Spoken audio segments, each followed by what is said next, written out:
2000 വർഷങ്ങൾക്ക് മുമ്പ് ജീവിച്ചിരുന്ന ക്ലിയോപാട്ര. ജൂലിയസ് സീസറിൻ്റെയും മാർക്ക് ആൻ്റണിയുടെയും പ്രണയിനിയായിരുന്ന ക്ലിയോപാട്രയെ ഈ പുതുതലമുറയ്ക്ക് സ്വന്തം ക്യാൻവാസിലൂടെ പരിചയപ്പെടുത്തിയ ആർട്ടിസ്റ്റും ഫൈൻ ആർട്സ് അധ്യാപകനുമായ വരയിലൂടെ പ്രശസ്തനായ അനിൽ ആർനാഥ്.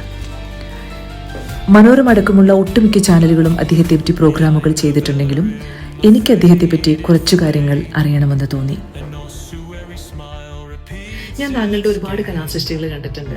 അതിലെനിക്ക് ഏറ്റവും ഇഷ്ടപ്പെട്ട, എൻ്റെ മനസ്സിന് ഏറ്റവും ഇഷ്ടപ്പെട്ടുള്ള ഒരു കലാസൃഷ്ടി എന്ന് പറഞ്ഞാൽ ക്ലിയോപാട്രയാണ്. അപ്പോൾ ഈ ഓരോ കലാകാരന്മാർക്കും അവരുടെ കലാസൃഷ്ടികളെ പറ്റി, മാസ്റ്റർ പീസ് ആയിട്ടുള്ള കലാസൃഷ്ടികളെ പറ്റി ഓരോ കഥകൾ പറയാനുണ്ടാവില്ലേ? അപ്പോൾ എന്തുകൊണ്ട് ക്ലിയോപാട്ര, അല്ലെങ്കിൽ അതിലേക്ക് എത്താനുണ്ടായിരുന്ന പ്രചോദനം എന്താണെന്ന് പറയും? സ്കൂളിൽ പഠിക്കുന്ന കാലം തൊട്ട് തന്നെ എന്നെ കൂടുതൽ സ്വാധീനിച്ചത് ഗ്രീക്ക് മെത്തോളജിയുടെ സംസ്കാരങ്ങളായിരുന്നു. അതിനകത്തുള്ള പെയിന്റിങ്സുകൾ, നിറക്കൂട്ടുകൾ, അവരുടെ ആയുധങ്ങൾക്ക് പോലും പെയിന്റിങ്സിന്റെ രൂപങ്ങളായിരുന്നു.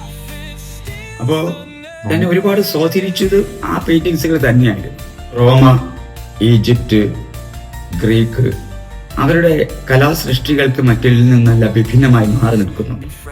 അപ്പൊ അങ്ങനെ എന്നെ സ്വാധീനിച്ച ഒരു വ്യക്തിയാണ് മാർക്ക് ആൻ്റണിയുടെയും സീസറിനെയൊക്കെ ഒരുമിച്ച് സ്നേഹിച്ച വിശ്വസുന്ദരി ക്ലിയോപാട്ര.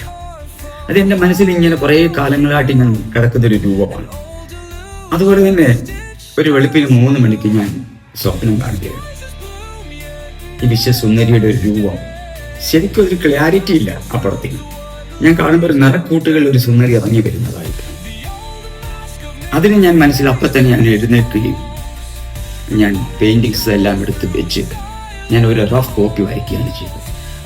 അതിന് പിറ്റേ നേരം വെളുത്തതിന് ശേഷം ഞാൻ 2 ദിവസം എടുത്തിട്ടാണ് പെയിന്റിങ്സ് കംപ്ലീറ്റ് ആക്കിയത്. ഇപ്പോൾ എന്നെ കൂടുതൽ സ്വാധീനിച്ചത് റോമൻസ് ഒക്കെ ആണെങ്കിലും ആ കലാ സാംസ്കാരികമാണെങ്കിലും ഈ ഒരു ചിത്രം വരയ്ക്കാൻ പിന്നിലുള്ളത് ഈ സ്വപ്നമാണ്.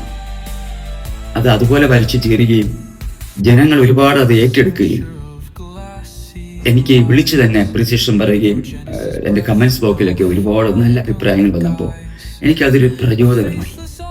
പിന്നെയും ഞാൻ പെയിന്റിങ്സുകൾ ചെയ്തു. പക്ഷേ എനിക്ക് യഥാർത്ഥ ക്ലിയോപാട്രയുടെ സൗന്ദര്യം എനിക്ക് അതിനകത്ത് സമർപ്പിക്കാൻ കഴിയില്ലെങ്കിലും ഒരു 50% ഞാൻ വിജയിച്ചു എന്ന് വിചാരിക്കുന്നു.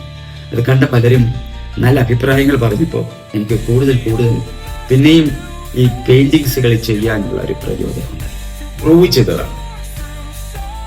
മാത്രമല്ല എനിക്ക് ഇത് കണ്ടത് എൻ്റെ പെയിന്റിങ്സ് വന്നതിന് ശേഷം എനിക്ക് ഒരുപാട് നല്ല രാജ്യങ്ങളിൽ നിന്ന് USA, മലേഷ്യ, കൂടുതലും വന്നിരിക്കുന്നത് മലേഷ്യ, സിംഗപ്പൂർ, അതെന്നെ കൂടുതൽ അവർക്ക് വാങ്ങാനുള്ള ഒരു ആകാംക്ഷ ഉണ്ടായി അവർക്ക് താല്പര്യം തോന്നിയത് എനിക്ക് വളരെ സന്തോഷമുണ്ട്.